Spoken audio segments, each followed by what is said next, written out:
हाँ, उदयाभावी क्षय बोलते हैं उसको। हाँ, तो वो वहां तक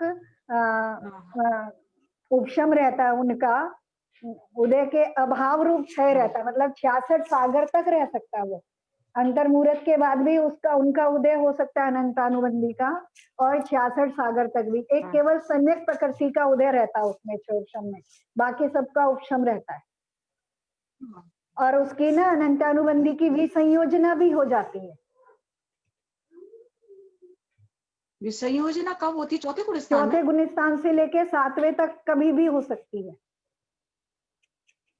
कभी भी हो सकती है। हाँ, वो अप्रत्याख्यान और प्रत्याख्यान रूप वरण रूप पलट जाती है।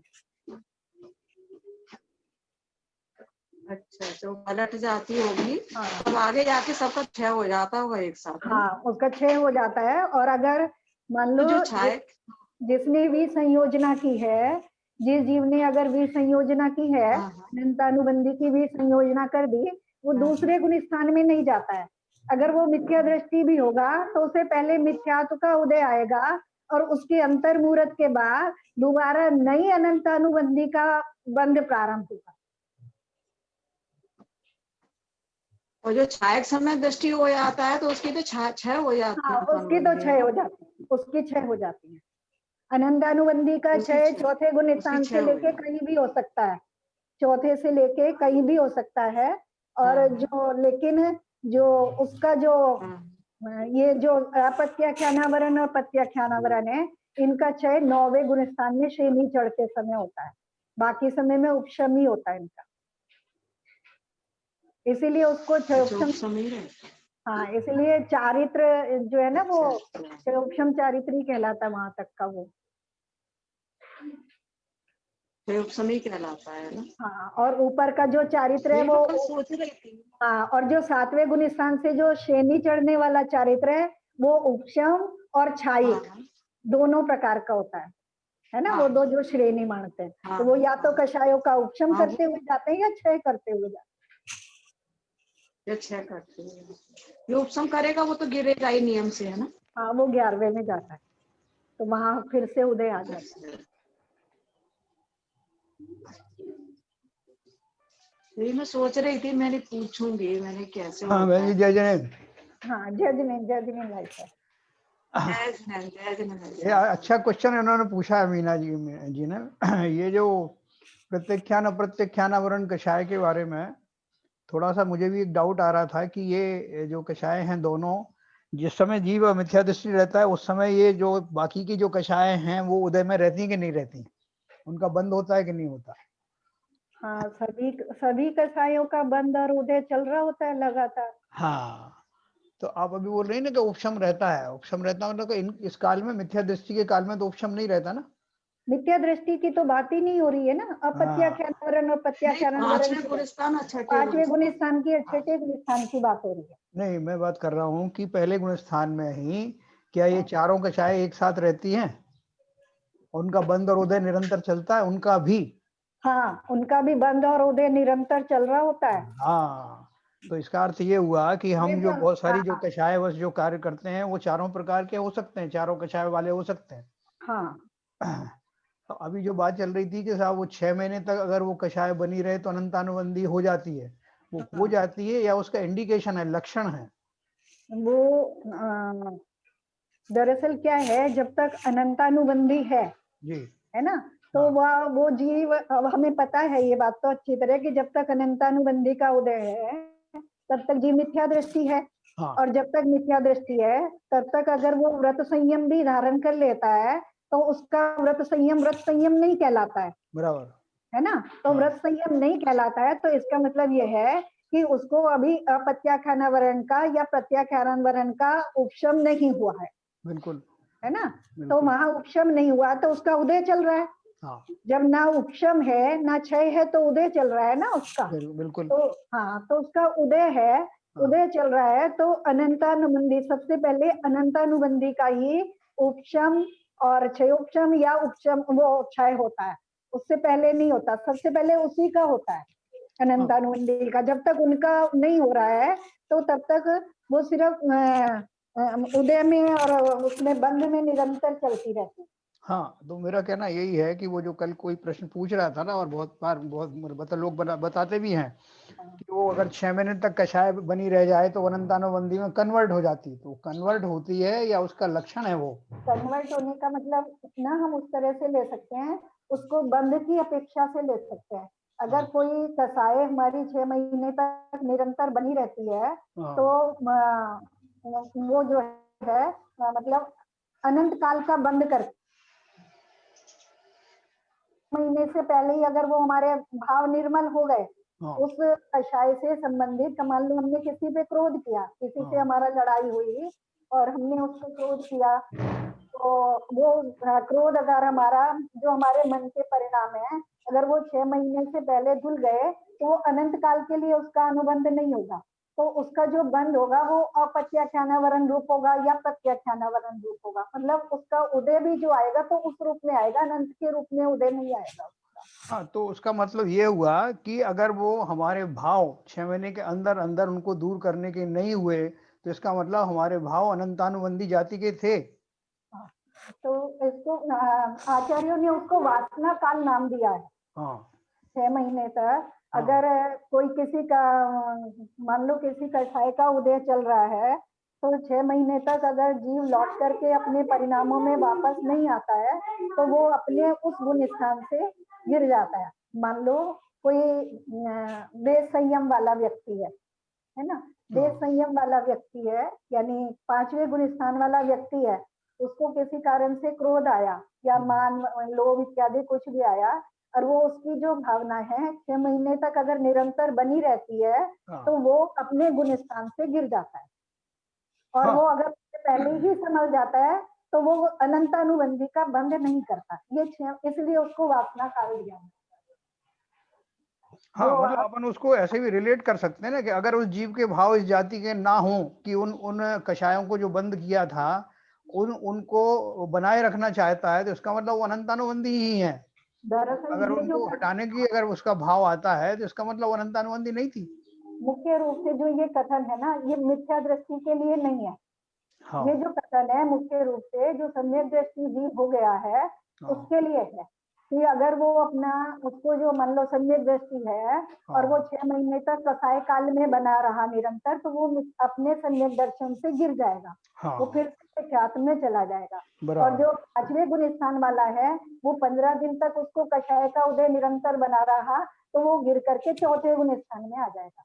ये इस अपेक्षा से कथन है हाँ, मुख्य रूप से, मिथ्या बराबर। दृष्टि के लिए नहीं है ये कथन।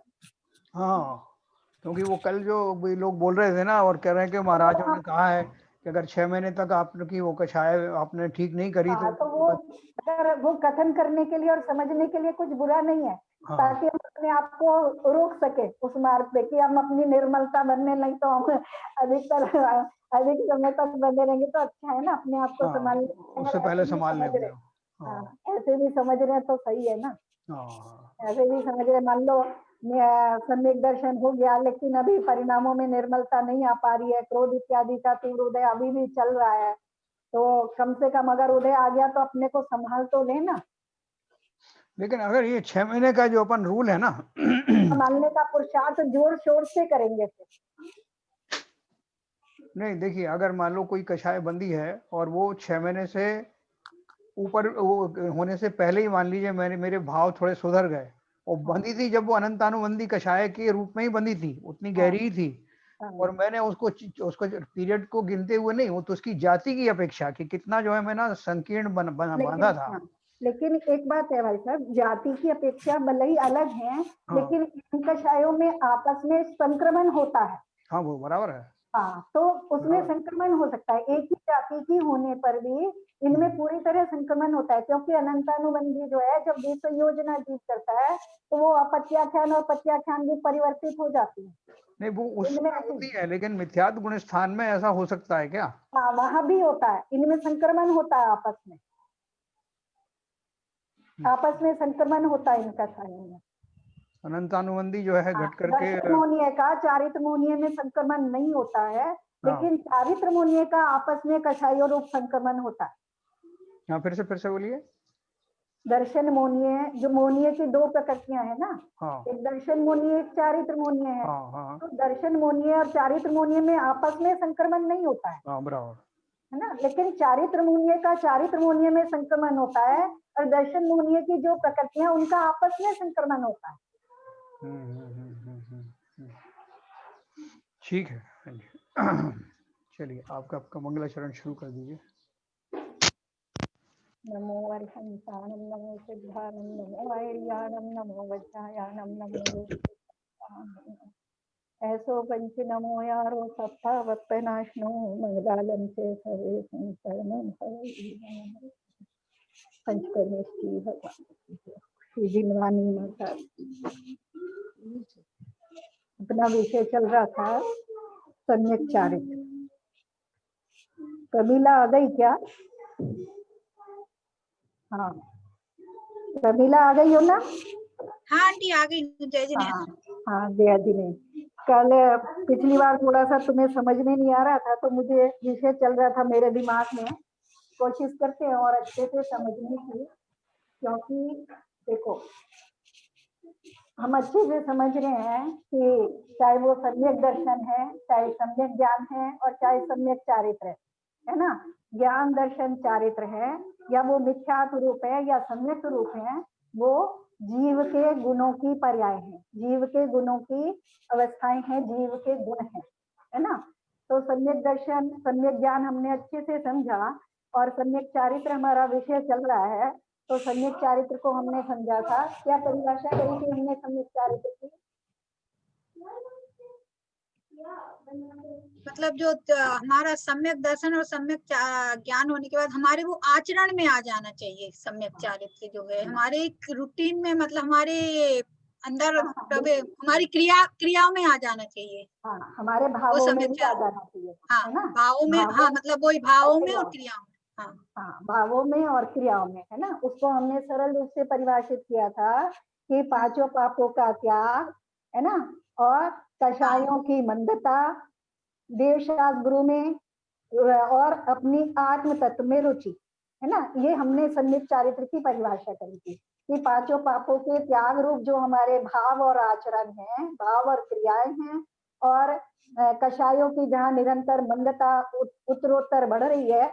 क्योंकि देखो ये तो केवल ज्ञानी को समझ में आता है कि अनंतानुबंधी या प्रत्याख्यानावली, वो हमें तो केवल मंदता और तीव्रता हमारे सूक्ष्म ज्ञान का विषय बन पाती है ना, वो मुख्य रूप से। तो वहां हम उसको मंदता और तीव्रता रूप समझेंगे।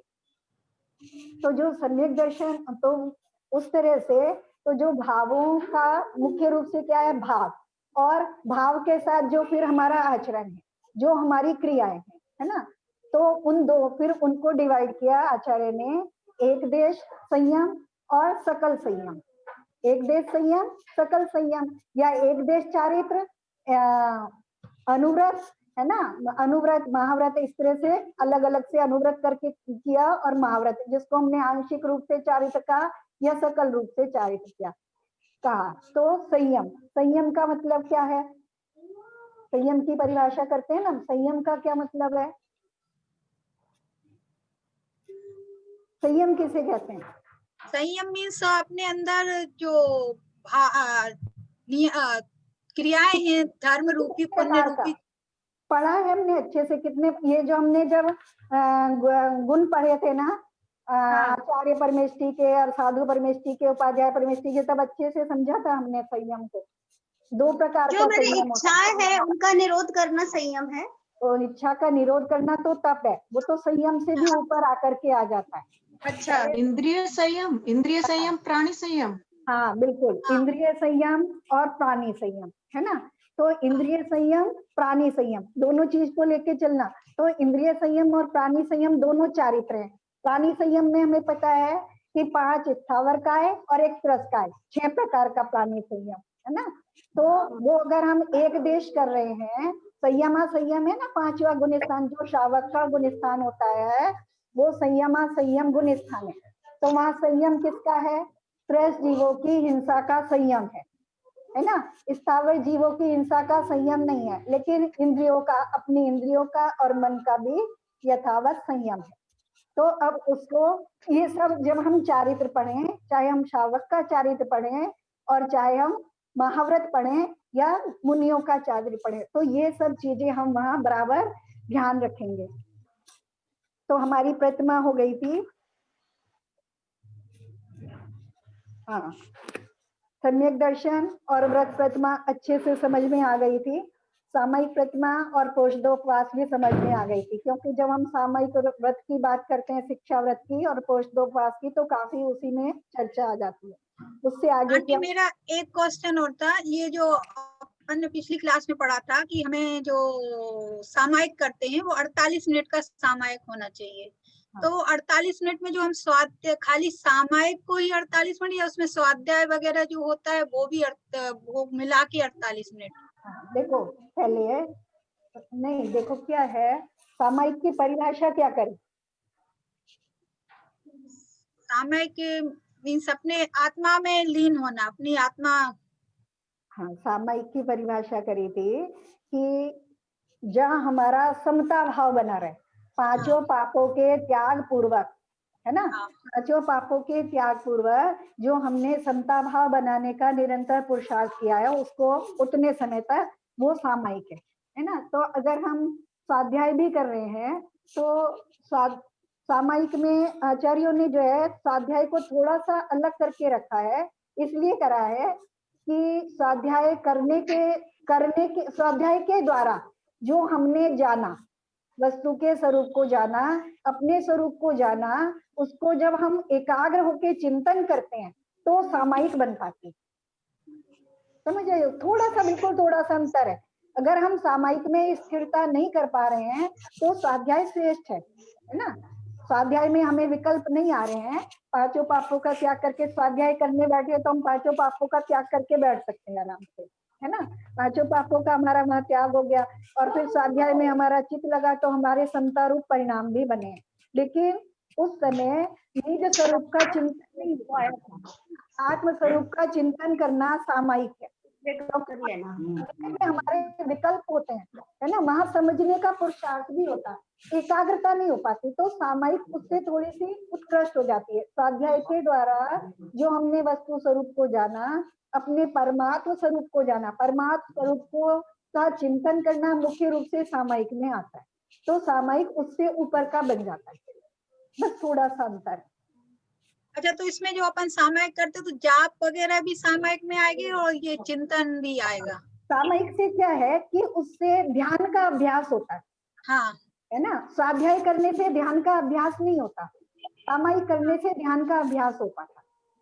अंदर भी लगा दिया तो जब हम जाप करते हैं तो पूरा ध्यान से उसको पूरा अंदर उतार के करना चाहिए, तो वो सामायिक कहलाएगी। ऐसे षडंगोकार मंत्र का 108 बार कर लिया किसी का भी और हमारे अंदर वो नहीं है तो वो सामायिक में नहीं गिना जाएगा। कि वो खाली एक क्रिया हो गई एक। हाँ, एकाग्र चिंतन होना चाहिए, मतलब जहाँ मन के विकल्पों को रोका जा सके, है ना। मन में संकल्प विकल्प नहीं चल पा रहे हो तब समता ध्यान हो पाएगा ना, तब समता हो पाएगी, है ना। खाली क्रिया की बात नहीं है, भाव महत्वपूर्ण है।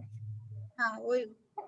तो सामायिक क्लियर हो गया। रात्रि भोजन त्याग भी हमें अच्छे से समझ में आता है कि वहां हम, क्योंकि कार्य अनुमोदना सबको समझ में आता है ना। देखो समझो, जो हम समझ रहे हैं वो सबको आता है, और अगर ये नहीं कि जो मैं कह रही हूँ उससे मान लो या जो दूसरा कह रहा है उससे मान लो, अपना जो तुम्हारा अपना ज्ञान है उससे भी, अनुमान से भी और तर्क से भी उसको सिद्ध करो अपने अंदर में कि हाँ कितना सही है कितना गलत है ना। केवल कहने मात्र से नहीं मान लो। तो हमारे यहाँ सबको पता है कि हमारे यहाँ जो बंध है, आश्रव है ना, या जो क्रियाएं हैं या जो भी है वो कृतकारिता अनुमोदना से भी है ना। कृत से केवल करने मात्र से पाप का बंध नहीं होता, कार्य से भी होता है, कराने से भी होता है और अनुमोदना से भी होता है ना। तो इसलिए रात्रि भोजन त्याग में भी कृतकारिता अनुमोदना से सब प्रकार का, पूरी तरह से चारों प्रकार के आहार का त्याग हो जाता है, तो वो रात्रि भोजन त्याग प्रतिमा है ना। सब प्रकार से ब्रह्मचर्य प्रतिमा, सब प्रकार से ब्रह्मचर्य को धारण करना, अपनी स्व स्त्री का भी त्याग हो जाता है और कृतकारिता अनुमोदना से भी पूरी तरह से उसका होता, अब्रह्म का त्याग होता। आरंभ त्याग प्रतिमा। हाँ, कोई पूछ रहा है क्या कुछ? एक्चुअल में वो सरिता दीदी का म्यूट नहीं था ना, इसलिए वहां से आवाज आ रही थी। अच्छा, अब देखो आरंभ त्याग प्रतिमा। तो अब जहाँ यहाँ पे तुम्हें उस दिन विकल्प हो रहा था ना, आरंभ त्याग में विकल्प हो रहा था, है ना। आरंभ किसी भी प्रकार का, इसमें भी दिया देखो, आजीविका के साधन वो समस्त प्रकार के व्यापार, नौकरी, कृषि, मकान, धर्मशाला, मंदिर निर्माण के कार्य को भी नहीं करता। ये पुस्तक में से बता रही हूँ मैं, है ना। पूर्व संचित धन से ही अपने जीवन का निर्वाह करना आरंभ त्याग प्रतिमा है। आरंभ त्याग प्रतिमा की बात हो रही है, अभी यहाँ मुनियों की बात भी नहीं हो रही है, शावक की बात हो रही है, जिसने 8वीं प्रतिमा ग्रहण की है, 8वें नंबर की प्रतिमा। और जो प्रतिमाओं का ग्रहण है ये उत्तरोत्तर अभ्यास है, ऊपर मुनि व्रत को पालन करने का अभ्यास है। मुनि बन गए तो ये नहीं कि जो प्रतिमाओं के दौरान हमने अभ्यास किया था वो हमारा अभ्यास समाप्त हो गया, या वो वहां पे जाकर के हमें छूट मिल गई, है ना। ऐसा तो नहीं है ना, समझ में आ रहा है ना ये चीज? कोई संदेह है क्या? नहीं आंटी, आ रहा है ना, कोई इसमें वो नहीं है। देखो इसमें खुद दिया है कि मकान, धर्मशाला, मंदिर निर्माण इत्यादि, यानी क्या यहाँ तक आकर के उसका प्रयोजन क्या हो गया? जिसने ब्रह्मचर्य प्रतिमा धारण कर ली वो तो संसार से उसकी विरक्ति हो गई ना, वो अब संसार आगे नहीं चलाना चाहता, किसी भी प्रकार के संसार का उसे प्रयोजन नहीं है। जिसे संसार का प्रयोजन नहीं है, अब वो आगे बढ़ने के लिए क्या करेगा? आरंभ त्याग प्रतिमा धारण करेगा। आरंभ त्याग प्रतिमा में सब प्रकार के आरंभ का, यानी अब कुछ नहीं करना, जो केवल उसके पास है उससे अपना जो दैनिक आवश्यकताएं हैं उन आवश्यकताओं की पूर्ति करना मात्र। यहाँ तक आरंभ त्याग प्रतिमा, किसी भी प्रकार की व्यवस्था का वो सहभागी नहीं होता है। ये आरंभ त्याग प्रतिमा हो गई। फिर और कृतकारित अनुमोदना से, तीनों तरह से लगा लेना, है ना।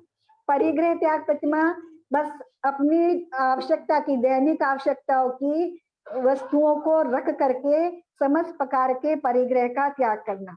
आरंभ त्याग में क्या था, अभी उसके पास जो उसकी पूंजी थी वो उसे रख सकता है और आवश्यकता के अनुसार रख सकता है, अपनी आवश्यकताओं के लिए उसको यूज भी कर सकता है और उसका दान इत्यादि भी कर सकता है शुभ कार्य के लिए, यहाँ तक। लेकिन जब परिग्रह त्याग प्रतिमा धारण करता है तो अपनी आवश्यकताओं के अनुसार बाकी समस्त चीजों का त्याग करता है। परिग्रह कितने प्रकार का होता है? किसको मालूम है परिग्रह? 24 परिग्रह, 24 वेद। हाँ, परिग्रह 24 वेद। हाँ, परिग्रह 24 प्रकार का परिग्रह होता है। 14 प्रकार का अंतरंग परिग्रह और 10 प्रकार का बाह्य परिग्रह। 14 प्रकार का जो अंतरंग परिग्रह है उसमें मिथ्यात्व, 4 कषाय और 9 कषाय, है ना। ये 14 प्रकार का अंतरंग वो है, यानी भावों की इतनी निर्मलता होना कि इन कषायों से अपने आप को अलग अलग अलग करते चले जाना, है ना। भावों में निर्मलता होना निरंतर। और बाह्य 10 प्रकार के परिग्रह का त्याग, बिल्कुल अपनी आवश्यकता को बिल्कुल सीमित करके, है ना, पूरी तरह से सीमित करके संपूर्ण का त्याग करता है, तो वो परिग्रह त्याग है। और कृत से भी, कारित से भी, अनुमोदना से भी। और यहाँ स्वयं त्याग नहीं करता, है ना, दूसरे के लिए भी उसका, दूसरे से कराता भी नहीं है कि अपने आप तो त्याग कर दिया लेकिन दूसरे को उसकी सलाह दे रखने की सलाह भी नहीं देता, उसको अनुमोदना भी नहीं करता है। तीनों प्रकार से त्याग हो तब वो त्याग कहलाता है, कृतकारित अनुमोदना से नहीं तो एक सिर्फ वो हमने नियम ले लिया मात्र तो वो नियम कहलाता है, वो प्रतिमा नहीं कहलाएगी। इतना तो, क्योंकि वहां तो फिर खाली दूसरी प्रतिमा में ही हो जाता है परिग्रह का परिमाण जो करते हैं, वहां दूसरी प्रतिमा में। यहाँ परिग्रह त्याग अलग से लिया तो बहुत उत्कृष्टता है वहां से लेकर के यहाँ तक आकर, ठीक है। अनुमति त्याग प्रतिमा 10वें नंबर की प्रतिमा है अनुमति त्याग प्रतिमा। इस प्रतिमा का धारी शावक घर में परिवार के मध्य रहता हुआ भी घर गृहस्थी के किसी भी कार्य में अपनी सहमति नहीं देता। घर अथवा चैताल्य में रहता हुआ स्वाध्याय, सामायिक, चिंतन आदि में अपना समय व्यतीत करता है। अब प्रयोजन क्या रह गया? अनुमति त्याग प्रतिमा, किसी भी प्रकार की अनुमति नहीं देता।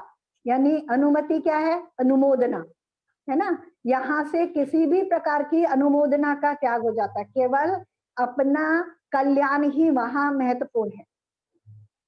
क्या चीज है? अनुमति त्याग। देखो, परिग्रह त्याग, अनुमति त्याग, है ना। यहाँ परिग्रह में ही, वैसे तो जहाँ परिग्रह का त्याग हो गया वहां तो अगर कृतकालिक अनुमोदना से करें, लेकिन यहाँ फिर उसको विशेष करके दिया है कि अब यहाँ तक क्या तक परिग्रह का त्याग कर दिया, अनुमोदना नहीं कर रहा है, लेकिन मान लो शुभ कार्यों की अनुमोदना कर भी रहा है, तो यहाँ अनुमति त्याग की भी प्रतिमा, अनुमति त्याग जो प्रतिमा है वहां किसी प्रकार की भी अनुमोदना का को छोड़ करके बस अपने कार्य में, किस कार्य में? स्वाध्याय में, सामायिक में, चिंतन में, इन कार्यों में लगा रहता है। फिर 11 नंबर की है उद्दिष्ट त्याग प्रतिमा। अपने उद्देश्य से तैयार किए गए भोजन के ग्रहण का त्याग करना उद्दिष्ट त्याग प्रतिमा है। इस प्रतिमा का धारी शावक पूर्ण रूप से ग्रह का त्याग कर मुनियों के समूह में जाकर व्रतों को ग्रहण कर तपस्या करता हुआ भिक्षावती से आहार ग्रहण करता है। इस प्रतिमा के धारी जी 2 प्रकार के हैं, चुल्लक और एलक, हम सबको पता है ना। चुल्लक लंगोट के साथ एक खंड चादर रखते हैं, भोजन कटोरे में करते हैं, केशलौच करने का नियम नहीं है, पैदल ही चलते हैं। एलक कर पात्र में ही आहार ग्रहण करते हैं, केशलौच भी करते हैं और मात्र लंगोट धारण करते हैं। देखो, इनके आचरण से भी हमें पता चलता है कि वो मुनि धर्म का अभ्यास कर रहे हैं, है ना। मुनि धर्म ये अभ्यास रूप प्रतिमाएं हैं, तो ये सब जब हम अभ्यास में वो परिपक्व हो जाते हैं तब वो मुनि व्रत को धारण करते हैं। अब देखो, चारित्र और ज्ञान, है ना। रात को जैसे चर्चा चल रही थी तो सबको समझ में आ रहा था, जिन्होंने रात में सुना है तो उसी को थोड़ा सा और करते हैं कि जैसे कषाय जो चारित्र गुण है, जीव के 2 गुण, हमने 3 गुणों की हम बात कर रहे हैं, सम्यक दर्शन, ज्ञान और चारित्र, है ना, ये जीव के गुण हैं। तो जैसे अभी तक हम बात करते थे, सूरज का उदाहरण लेकर के बात करते थे कि जैसे सूरज में प्रकाश और उष्मा है, तो वो लेकिन दोनों अलग अलग होते हुए भी, अपना अलग अलग काम करते हुए भी दोनों सूरज रूप ही हैं, है ना। ऐसे ही अभी इसी उदाहरण को हम ज्ञान और चारित्र पे लागू करते हैं, है ना। क्योंकि अभी हम जिस भूमिका में हैं, अगर हम वहाँ चारित्र धारण नहीं कर पा रहे हैं, लेकिन हमारा जो ज्ञान है वो भी अच्छी तरह से परिपक्व होना चाहिए, है ना। उसके लिए 2 थोड़े से उदाहरण देती हूँ। जैसे सूर्य का उदाहरण लें कि उसके दोनों गुण अलग अलग कैसे काम करते हैं। जैसे मान लो गर्मी का मौसम है ना, गर्मी का मौसम है और बादल छाए हैं, बादल छाए हैं तो प्रकाश नहीं है लेकिन उष्मा है, उष्मा अपना काम कर रही है। अब कपड़े धो के डालो तो तुरंत सूख जाएंगे, है ना। और अगर सर्दी का मौसम है और प्रकाश है लेकिन उष्मा कम है ना, प्रकाश है, सर्दी का मौसम है, सूर्य पृथ्वी से दूर है, वो एक अलग बात है। हम सिर्फ उदाहरण के लिए समझ रहे हैं कि दोनों गुण अलग अलग कैसे काम कर रहे हैं। सर्दी का मौसम है, प्रकाश है ना, प्रकाश है तो सोलर बैटरी चार्ज होगी, है ना। प्रकाश नहीं है तो सोलर बैटरी कम चार्ज होगी, लेकिन प्रकाश है, उष्मा कम है, तो कपड़े तो देर में सूखेंगे लेकिन सोलर बैटरी चार्ज हो रही है। दोनों गुण अलग अलग काम कर रहे हैं। ऐसे ही जीव के जो ज्ञान और चारित्र गुण हैं वो दोनों अलग अलग काम करते हैं।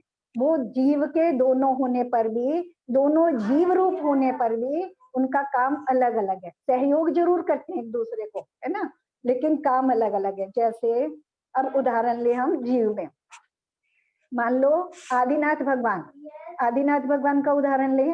आदिनाथ भगवान जन्म से ही 3 ज्ञान के धारी होते हैं, है ना। तीर्थंकर हैं, तीर्थंकर 3 ज्ञान के धारी होते हैं। उनका ज्ञान क्या किसी से कम है? किसी से कम नहीं है ना, लेकिन 83 लाख पूर्व तक चारित्र धारण नहीं किया। 83 लाख पूर्व तक चारित्र धारण नहीं किया, लेकिन ज्ञान उत्कृष्ट है, ज्ञान में वहां कोई कमी नहीं है ना। और बाहुबली भगवान वहां क्या है, जिस समय, क्योंकि वहां ज्ञान कैसा था, वहां ज्ञान सम्यक नहीं था, उन्हें ये पता होने के बावजूद भी ज्ञान में ऐसा विश्वास नहीं था, तभी तो वो भरत चक्रवर्ती को जानते कि चक्रवर्ती से कोई जीत नहीं सकता, तब भी वो उससे लड़ने के लिए आ गए ना। लेकिन वैराग्य हुआ तो उसी समय वैराग्य हुआ, लड़ते समय वैराग्य हुआ तो चले गए, लेकिन ज्ञान नहीं हुआ। तो ऐसे ही जो ज्ञान है और चारित्र है, एक दूसरे को सहयोग तो करते हैं, लेकिन काम अपना अपना ही करते हैं। ज्ञान 13वें गुण स्थान में जाकर के पूर्ण शुद्ध हो जाता है, केवल ज्ञान हो जाता है, लेकिन चारित्र 14वें गुण स्थान में जाकर के शुद्ध होता है। ज्ञान की पर्याय जानने रूप है, चारित्र की पर्याय, चारित्र गुण का क्या काम है, चारित्र गुण की पर्याय जैसे आपको भाई साहब बता रहे थे, कषाय रूप जो परिणमन है वो उसका विभाव परिणमन है, और जो वीतरागता रूप परिणमन है जो वो उसका स्वभाव रूप परिणमन है। हम ये उसकी ग्रंथों की भाषा है, हम अपनी भाषा में समझे, चारित्र गुण का जो विभाव परिणमन है वो दुख रूप परिणमन है, और जो उसका सुख रूप परिणमन है वो उसकी स्वभाव पर्याय है। चारित्र गुण की ही पर्याय हैं दोनों, है ना। जहाँ मोनिय का, चारित्र मोनिय का अभाव होने पर ही अनंत सुख प्रकट होता है, लेकिन निरंतर बढ़ता रहता है चारित्र गुण। देखो, कषाय एक चौकड़ी चली जाती है, अब प्रत्याख्यानावरण चली गई तो देश संयम हो जाता है, यानी देश चारित्र धारण कर लेता है।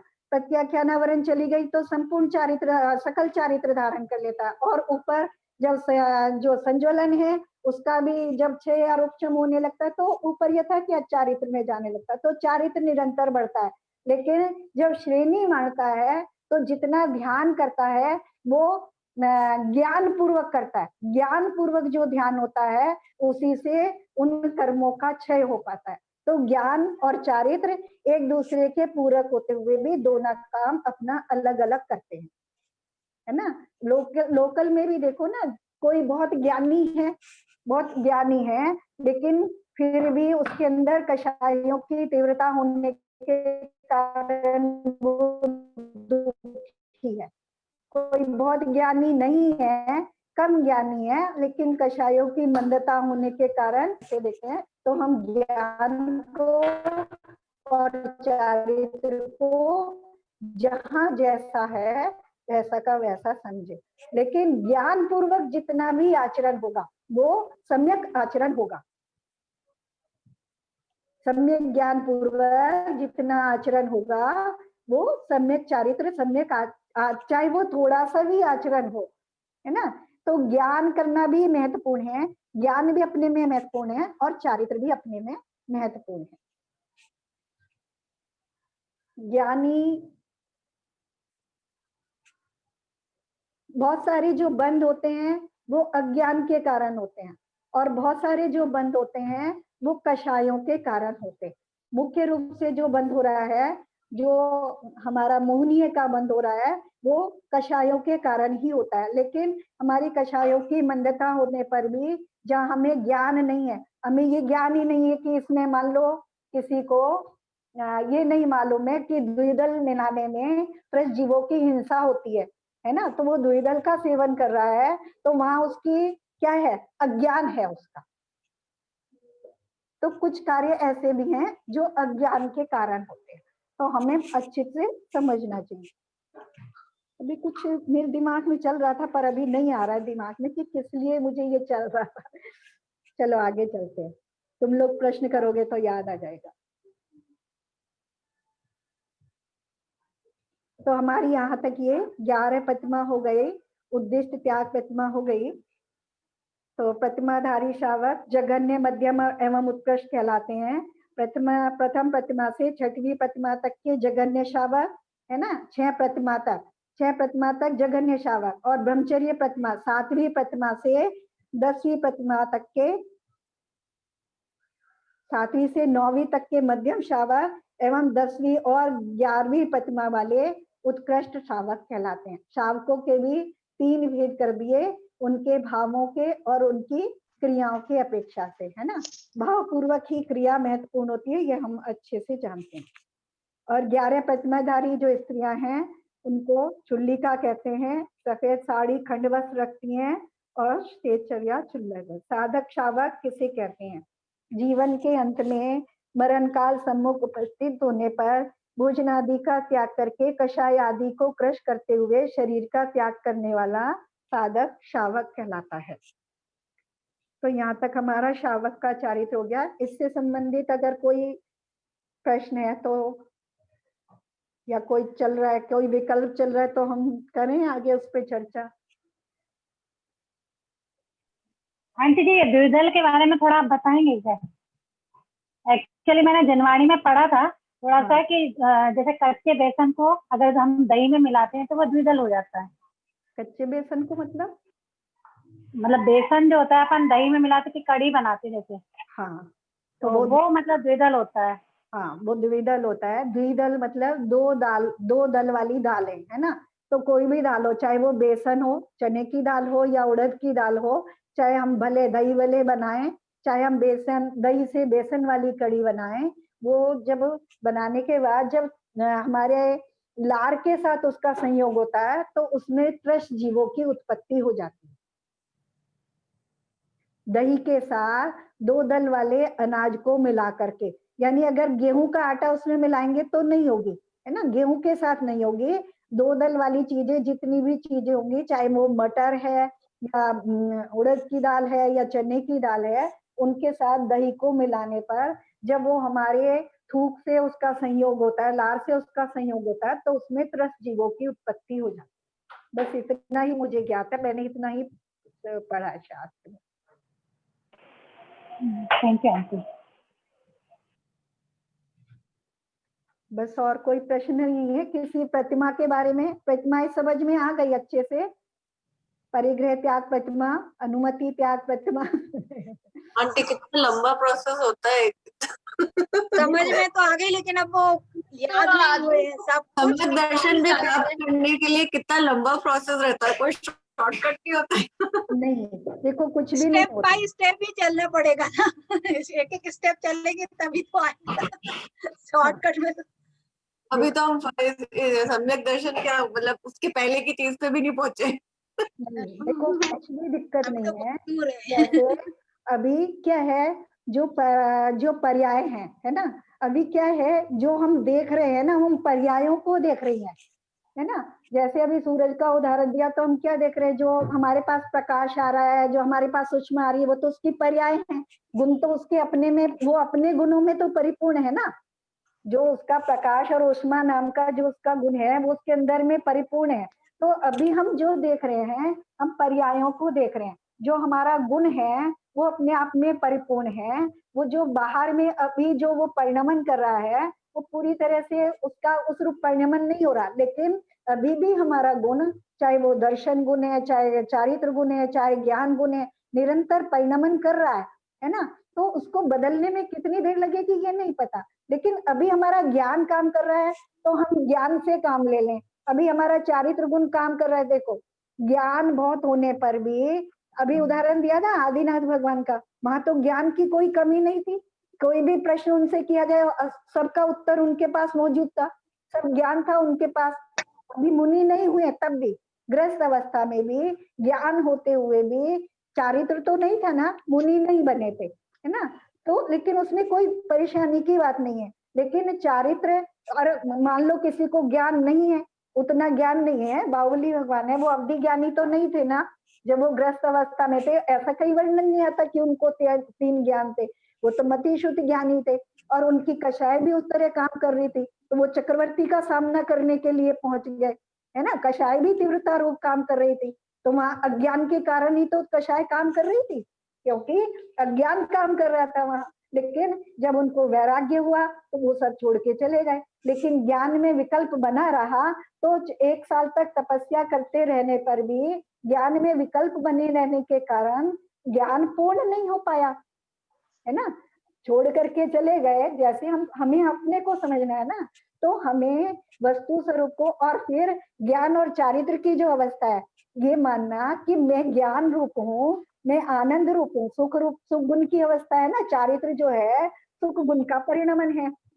चारित्र जैसे जैसे निर्मल होता जाता है, जीव सुखी होता जाता है ना। अगर केवल मात्र ज्ञान है और चारित्र नहीं है, तब तक चारित्र के बिना सुखी नहीं होता। अगर मान लो कोई बहुत ज्ञानी है लेकिन ग्रस्त है तो वो उतना सुखी नहीं है। अगर एक मुनि है, उनको कम ज्ञान है लेकिन उनका चारित्र श्रेष्ठ है ना, चारित्र श्रेष्ठ है, तो वो हमारी अपेक्षा से ज्यादा सुखी होंगे ना।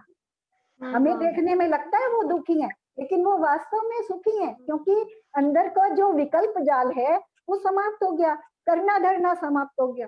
हमारे भगवान तो कैसे हैं, समो शरण की हम कल्पना करते हैं, समो शरण में हाथ पे हाथ रख के बैठे, वहां गंधर्व उनकी सेवा में उपस्थित है, उनकी विनय कर रहे हैं, आत्म कल्याण की भावना से असंख्यात जीव उनके पास उपस्थित है, सब चारों ग्रहों के, तीनों गति के, देव गति के, मनुष्य गति के, लेकिन वो किसी को हाथ उठा के आशीर्वाद नहीं दे रहे हैं हमारे भगवान, है ना। ये भी नहीं कह रहे हैं, अपने में है, वहां कोई कर्तापने का, किसी प्रकार की अनुमोदना का, किसी प्रकार का कराने का कोई भाव ही नहीं है, कोई संकल्प विकल्प नहीं, पूर्ण सुखी है, इसीलिए वो पूर्ण सुखी है। तो आंटी आपने बोला अभी कि सम्यक चारित्र जिनके पास है, ज्ञान नहीं है, तो मतलब सम्यक चारित्र ज्ञान से भी बढ़कर हो, मतलब होता है क्या? देखो वहां हाँ, कषाय, ये क्वेश्चन हमारा भी है। हाँ देखो, अभी मेरा भी यही इसी से मिलता जुलता क्वेश्चन है कि चारित्र ज्यादा हो सकता है कि बिना ज्ञान के, ये तो थोड़ा कम ज्ञान है।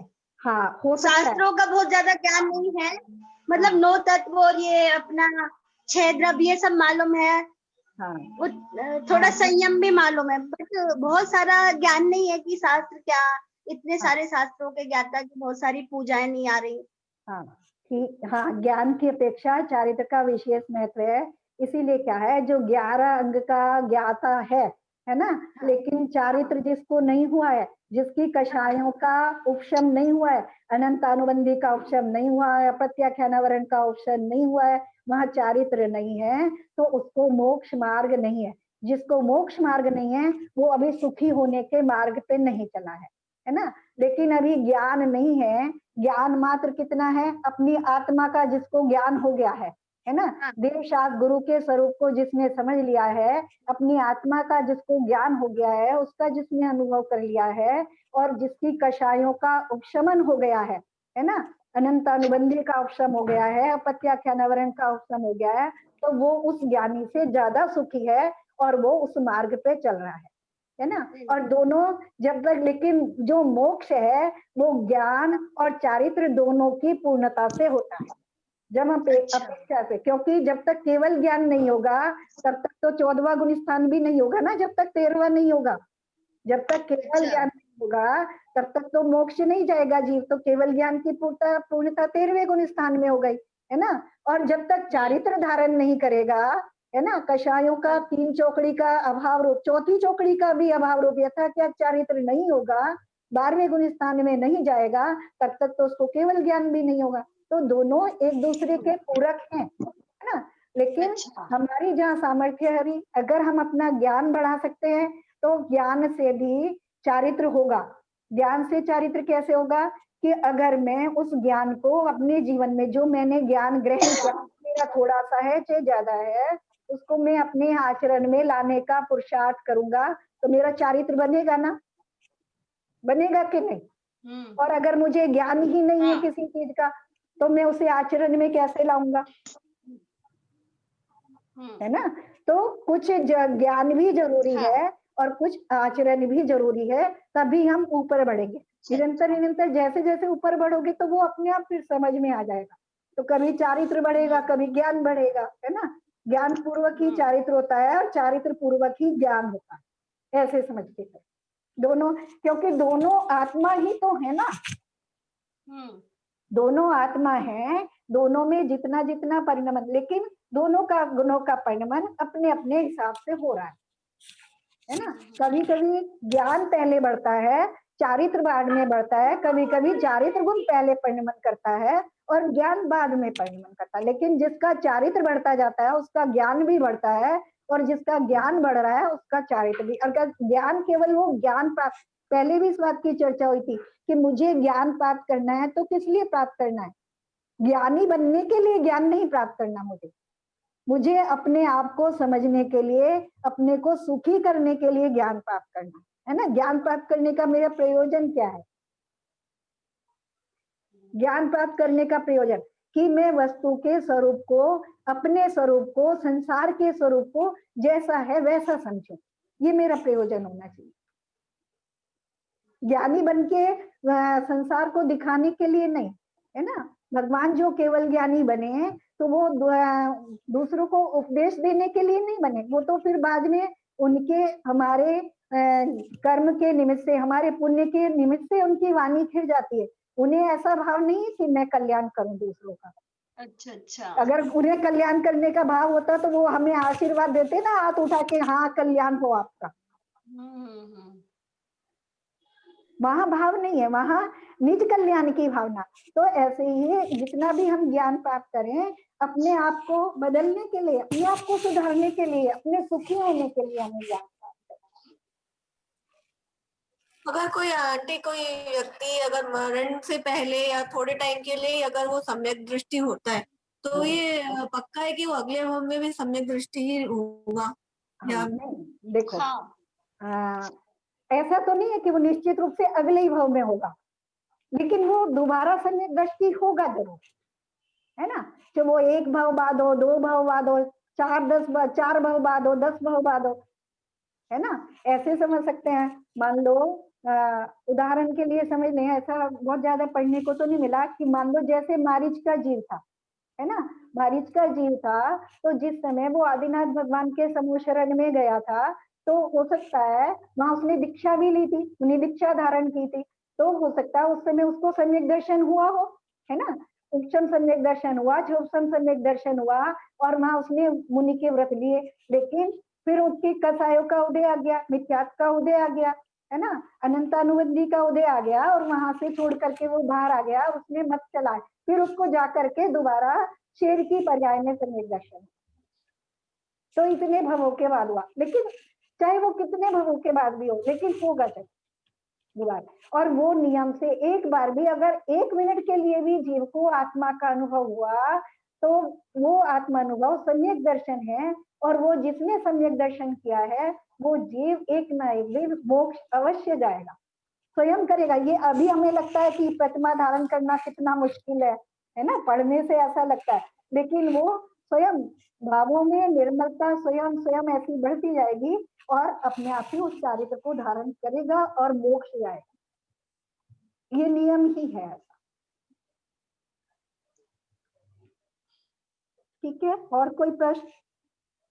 सम्यक दर्शन क्या है? तो आत्मा अपने को कैसे पता पड़ेगा कि हमें सम्यक दर्शन हो रहा है, कि हमें अपने आत्मा की अनुभूति हुई?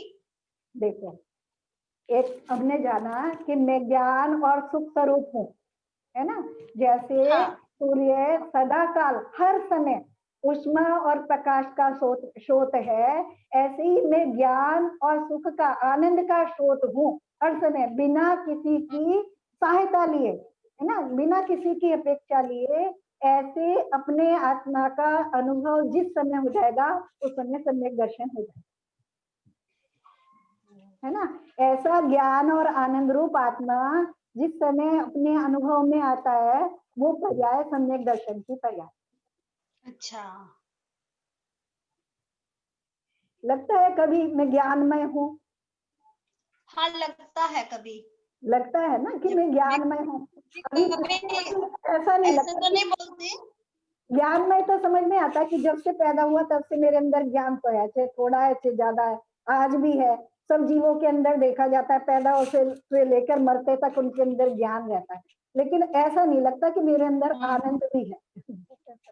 अभी आनंद नहीं लगता, अभी मुझे ऐसा लगता है कि दूसरी चीजों से मेरे अंदर आनंद आता है। मनपसंद खाना मिल गया तो आनंद आ गया, मनपसंद मूवी मिल गई तो आनंद आ गया, मनपसंद घर मिल गया, गाड़ी मिल गई तो आनंद आ गया। तो अभी बस इतना सा अंतर है कि अभी मुझे ये लगता है कि पर द्रव्यों से मेरे अंदर आनंद की उत्पत्ति होती। ये नहीं लगता कि वो द्रव्य मेरे अंदर आनंद की उत्पत्ति नहीं करे, वो मेरे अपने परिणामों से हो रहा है, मुझे लग रहा है। है ना। तो ऐसा जो आनंद स्वरूप में अपने आप को निर्णय कर लूंगा जिस समय कि मैं ज्ञान और आनंद स्वरूप हूँ, सुख मेरे अपने अंदर है, दुख मेरे अपने अंदर है, बाहर की चीजें मुझे सुखी और दुखी नहीं करती हैं, जिस समय ऐसा मेरे अनुभव में आ जाएगा उस समय सम्यक दर्शन हो जाएगा। कुछ भी कठिन थोड़ी है। मतलब अपनी आत्मा में ही लीन हो जाना, मतलब पूरे उसमें, तो हमें सम्यक दर्शन, जब हम अपने नहीं, आप में हो जाएंगे ना, वो तो चारित्र है, फिर वो तो बहुत उत्कृष्ट अवस्था है लीन हो जाना। नहीं मतलब हर चीज पर पदार्थ से ना, लेकिन हम अपने आप में समझे कि सुख दुख हमारे अंदर ही है, हम दूसरों से प्रभावित नहीं होंगे, तो मतलब फिर हाँ, जब समझ में आने लगेगा। हाँ वही, मतलब जब समझ में आ जाए कि हाँ ये सब दूसरी चीजों से हम नहीं हो रहे हैं उससे प्रभावित। एक क्वेश्चन और था आंटी। हाँ करो, क्योंकि अगली बार हम वो श्रमणाचार पढ़ेंगे, है ना, मुनियों का चारित्र पढ़ेंगे अगली बार। हाँ ठीक है। जीव भी अपना खुद का करता धरता होता है, सब उसके जो कर्म जो करेगा वो खुद ही होता है। तो फिर ये जो एस्ट्रोलॉजर्स होते हैं जो भविष्यवाणी करते हैं, तो फिर जब उनके पास क्यों जाते हैं और वो जो बोलते हैं और वो करते हैं, तो कई लोगों का वो हो भी जाता है, तो फिर वो कैसे कर लेते हैं, मतलब वो अपने रिलीजन से कैसे करता है? मतलब फिर से बोलो एक बार। जैसे एस्ट्रोलॉजर्स होते हैं ये जो भविष्यवाणी ये जो मतलब यदि अपन मांग ये कुछ वास्तु वाले ज्योतिषी जो होते हैं, वगैरह की बात कर रही हैं, हाँ, ज्योतिषी वगैरह। जैसे अभी अपने भी जैन धर्म में बहुत एस्ट्रोलॉजर्स हैं, तो वो लोग बताते हैं कि ये आप ये मंत्र पढ़ो, ये करो, इसको दान दो, या गाय को ये खिलाओ वो खिलाओ, तो आपके ये हो जाएगा। तो जब जीव का अपने कर्म से जो सब कुछ होना करता है, तो फिर वो लोग बताते हैं, तो फिर कैसे उनका काम हो जाता है? देखो, हमें देखने में ऐसा लगता है कि एक तो ये है कि ये तो हमारे यहाँ भी है ना, नेमिनाथ भगवान का भाई सब कितनी बार उदाहरण देते हैं कि उन्होंने बताया था कृष्ण को कि द्वारका 12 साल के बाद द्वारका जल जाएगी, है ना। तो जो वस्तु है, ज्ञान हमारा जानने का काम करता है, और ज्ञान त्रिकालिक होता है ना, तीनों काल की वस्तुओं को जानता है। जैसे अभी बहुत सारा ज्ञान हमें भी है, हमें पता है, मान लो जैसे कैसे हम अनुभव से जानते हैं, है ना, उससे जानते हैं। आपको पता है चाय बनाने की विधि आपको पता है, तो आपको पता है पहले से अभी चाय तैयार नहीं हुई है, आपने चाय का पानी केवल गैस पे रखा है, तब भी आपको पता है जब आप चीनी दूध पत्ती उसमें डाल दोगे तो उसके बाद वो चाय बनके तैयार होगी, कैसी होगी, आपको पहले से पता है ना। पता है कि नहीं पता, है ना। या बाहर से आप सब्जी लेके आए, आपको सब्जी की पहचान है, लौकी लेके आए, मान लो कि बहुत कच्ची है या बहुत पक्की है, आपको पहले से पता है, तो आपको देखने से ही पहले से पता होगा कि वो बनने के बाद उसका स्वाद में क्या अंतर होगा। बहुत पकी है तो कैसी बनेगी, वो कड़ी कड़ी बनेगी, और वो बहुत कच्ची है तो कैसी बनेगी, है ना। या वो सही है जैसा होना चाहिए, तो मतलब अभी तुमने बनाई भी नहीं है, उसके स्वाद को चखा भी नहीं है, पहले से उसका स्वाद पता है ना तुम्हें कि वो कैसी तैयार होगी, इतना अनुमान है ना। तो ऐसे ही जिनका ज्ञान विकसित हो गया है, ये रिद्धि के माध्यम से, सिद्धि के माध्यम से, और या केवल ज्ञानी को तो हम जानते हैं कि वो तीनों काल की बातें जानते हैं, तो उनका ज्ञान इतना विकसित हो गया है, उस माध्यम से वो वस्तु के स्वरूप को पहले से जो पर्याय उसमें घटित होने वाली है ना, जो होने वाला है वो उसमें उनको दिखाई दे जाता है, ऐसा उनको, तो वो उस कारण से उसको बता सकते हैं। और फिर अपने शास्त्रों में निमित्त ज्ञान है ना, बहुत सारी चीजें निमित्त से जानी जाती हैं, बहुत सारी चीजें तर्क से जानी जाती हैं, बहुत सी अनुमान से जानी जाती हैं। तो ये सब अपने यहाँ भी है ना, उसमें पढ़ते हैं ना, तर्क से, अनुमान से, कि जहाँ अगर अग्नि नहीं दिख रही, धुआं दिख रहा है, तो भी हमें पता है कि जहाँ धुआं है वहां अग्नि है, ये हम तर्क से जान पाते हैं, है ना। बहुत सारी चीजें हम अनुमान से जान पाते हैं।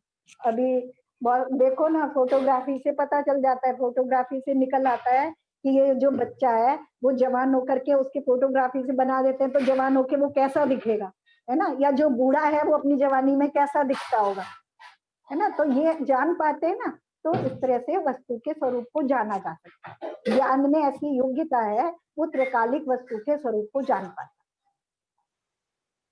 बहुत सारी चीजें हम भी जानते हैं, हमें लगता ही नहीं है। हमें भूख लग रही है, हमें पता चल जाता है कि खाना खाएंगे तो पेट भर जाएगा, भूख समाप्त हो जाएगी, हमें पता है कि नहीं पता। बच्चा रो रहा है, हमने अनुमान लगाया, हमें पता है कि वो उसे भूख लगी है, वो अभी बता नहीं पा रहा कि मुझे भूख लगी है, लेकिन हमने अनुमान से जान लिया कि उसको भूख लगी है, हम उसको दूध पिला दिया, वो चुप हो गया। है ना। तो जो चीज हमें नहीं पता वो भी हम जान पा रहे हैं ना, देखने से लग रहा है। तो ऐसे लगता नहीं कि हम कितना कितना जानते हैं, अभी लगता है हमें कुछ नहीं जानते, हमारा ज्ञान ऐसे ही है बस, लेकिन हम बहुत जानते हैं, कम नहीं जानते, हम भी बहुत जानते हैं।